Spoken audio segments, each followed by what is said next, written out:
நீங்க நிறைய பேர் கேட்க சினிமா பாக்குறது தப்பா சார்? சினிமா இண்டஸ்ட்ரியோட உங்களுக்கு உண்மையான லாஜிக் உங்களுக்கு தெரியுமா? சினிமா இண்டஸ்ட்ரி சினிமா எடுக்கிற எல்லாரையும் போய் நீங்க கேளுங்க, what is cinema, what to they to? வெறும் கதையா பேசுறாங்க இல்ல. அதுல சூஸ் பண்ற ஒவ்வொரு நடிகையும் எப்படி சூஸ் பண்றாங்கன்னா, வாலிபர்களுடைய இச்சைகளை தூண்டுகிறதுக்கு ஏற்ற விதமான ஆட்களை சூஸ் பண்றாங்க. அவங்க கதையிலேயே என்ன பண்றாங்கன்னா, ஒரு குறிப்பிட்ட பகுதியை சொல்றாங்க கிளாமர். கிளாமர்னா என்னங்க அர்த்தம்? என்ன கிளாமர்னா என்ன அர்த்தம்? அரை நிர்வாணமாக ஆட்டம் ஆடுறது, அதான் கிளாமர். அதான் கிளாமர். சினிமால அது ஒரு பகுதி.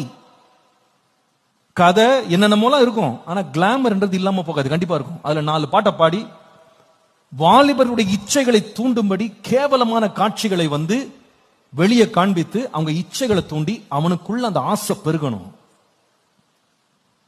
சில பேர் சினிமா பாட்டு கேட்கிற தப்பா பாஸ். என்னப்பா சினிமா பாட்டுல வரிகள் என்ன இருக்கு? பரிசுத்தத்துக்கு எதமான வரி இருக்கா? இல்ல. பெண்களுடைய அங்கங்களை வர்ணமா வர்ணிச்சு அதுக்குள்ள இருந்து இச்சைகளை தூண்டி அதை கேட்கிறவனுடைய மனசு போதை ஏறுற மாதிரி என்ன பண்றாங்க? வசனங்களை போட்டு அவனை பாட வைக்கிறாங்க, சிந்திக்க வைக்கிறாங்க. அவனை அவன் மனசை மாம்ச இச்சைகளால பெருக பண்ணிட்டா அவன் எல்லாமே அதுக்கேற்ற தான் செய்வான். அவன் லைஃப் ஸ்டைல் மாறும், அவனுடைய மாரல்ஸ் மாறும், அவனுடைய ஒழுக்கங்கள் எல்லாம் மாறும், அவனுடைய யோசிக்கிற திறன் மாறும், அவன் சிந்திக்கிற விதமே மாறும், அவன் பார்க்கிற விதம் மாறும். இது எல்லாத்தையும் மாத்துறதுக்கு தான் வேலை நடக்குது. ஏன்னா இந்த போதை ஏத்தனாதான் அவன் தொடர்ந்து வருவான் படம் பார்க்கறதுக்கு.